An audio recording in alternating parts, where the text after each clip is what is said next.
ഒരിക്കൽ യേശുനാഥൻ ഗലീലി കടൽ തിരയിൽ തോണിയേറി വല വീശി പോണോരെ കണ്ട് അവരോടൊന്നു ചൊല്ലി സ്നേഹമോടെ ദൈവദൂതുകൾ.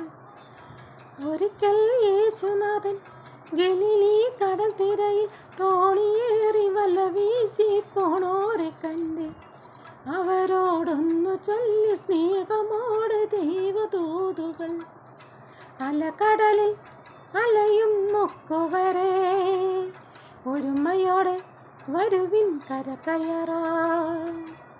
അലകടലിൽ അലയും മുക്കുവരെ ഒരുമയോടെ വരുവിൻ കരകയറാൻ. ഒരിക്കൽ യേശുനാഥൻ ഗലീലി കടൽ തിരയിൽ തോണിയേറി വല വീശി പോണോരെ കണ്ട് അവരോടൊന്നു ചൊല്ലി സ്നേഹമോടെ ദൈവദൂതുകൾ.